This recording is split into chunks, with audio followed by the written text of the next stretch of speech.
Marine biology fact of the day. So these are my favorite animals on the entire planet. Octopi. I know it's called octopuses, but I'm going to call them octopi because it sounds a lot better. Now, why are these guys awesome? First of all, they are brilliant. Absolutely crazy smart. Smarter than most animals, including animals with backbones and mammals. Now, how are they so smart? We're not exactly sure, but we do know that they are very similar to humans in the way they think. They actually get high the same way as us. From one scientific experiment, we gave them MDMA and acid, and they had the exact same effects as people. They literally got high and then got really social and huggy and lovey when they're usually pretty antisocial and scared. Now, what else is crazy about these guys? They are amazingly good at solving patterns and recognizing different ways in which to solve problems. Here you can see it solving a Rubik's Cube. They actually hold the world record for the fastest time in which solving a Rubik's Cube, so that's crazy. They also don't use natural selection as a way to evolve. They edit their own ribonucleic acid and evolve and adapt to their environment on the go. So beat that, people. Oh wait, we can't do that. So yes, these guys are awesome and maybe aliens.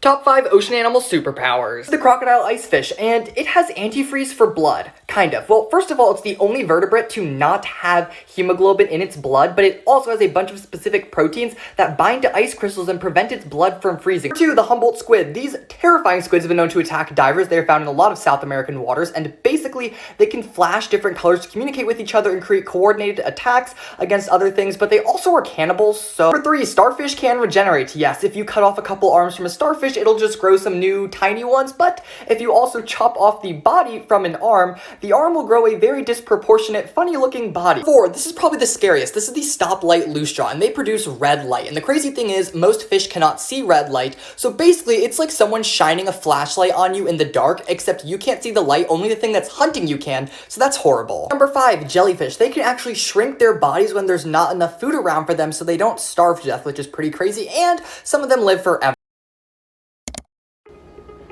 Ouch, no one likes a bee sting. But did you know that honeybees can only sting you once before dying? The reason? Their stingers are actually barbed and get stuck in our skin, ripping out of their bodies as they fly away. They can sting non-mammals like lizards and other insects more than once though. Now you know. In the 1950s, scientists were experimenting with different ways to sterilize canned foods by killing the bacteria inside.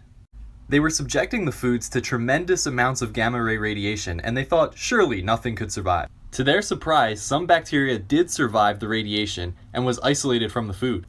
Its name is Deinococcus radiodurans, and it is now known as the world's toughest bacteria.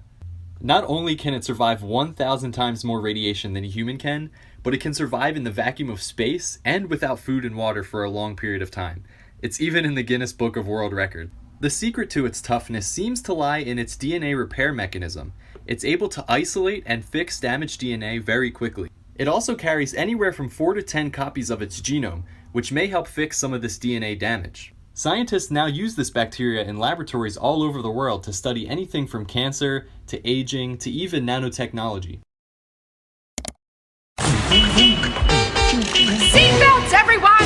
Please let this be a normal field trip. With a friend? No way! Cruising on down Main Street, you're relaxed and feeling good. Ada koma, perasan tak kalau kita nangis, hidung kita pun akan berair sekali. Ini adalah sebab bila kita keluarkan air mata punya kelenjar dekat sini tau. Maksudnya dekat sini dan juga dekat tepi inilah. Bila dia keluarkan air mata tu kena ada longkang untuk bawa keluar balik.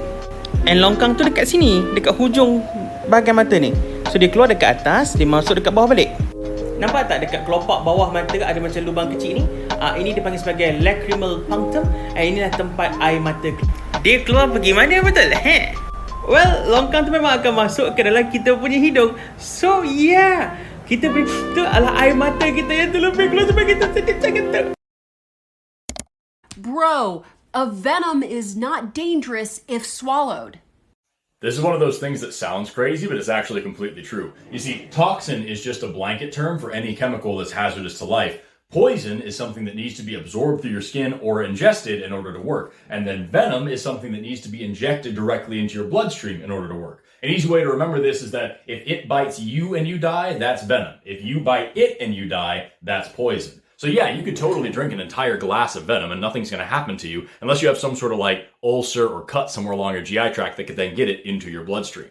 But I don't have to explain this. The lady's last video was a perfect explanation of all of this. And if you don't want to believe me either, here's one of my old textbooks explaining the evolution of venom and how all this works. Or, just like Google for 2 seconds. This snake has literal hourglasses as part of its pattern, which can't be a good sign. I'm holding the venomous gaboon viper in a tube today. This is Phoebe, one of our older gaboon vipers, and today I've got her tube just checking her out for general health reasons, and I wanted to take advantage of this chance to show you a gaboon viper up close. These guys have the longest fangs of all venomous snakes, and check out that pattern. I always get a lot of comments about how it looks like two snakes on top of each other, and the goal of that pattern is to make them blend in with leaf litter brush, which is good for them because they are ambush predators and have been known to sit in the same place for days, weeks, and sometimes even months waiting for a meal to come along. And when it does, they'll never see it coming because gaboon vipers can strike at up to 200 miles per hour.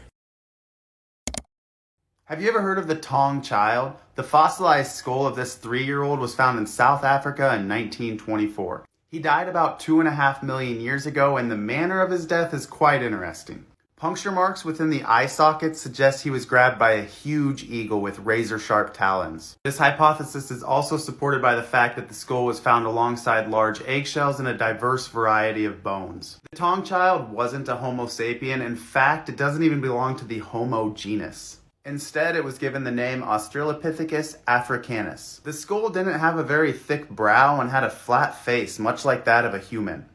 And this is because, like chimpanzees, the bone structure of that face changes over time.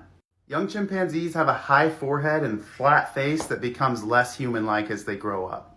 This supports the theory that we got some of our traits through neoteny, which is the variation where youthful appearance continues into adulthood.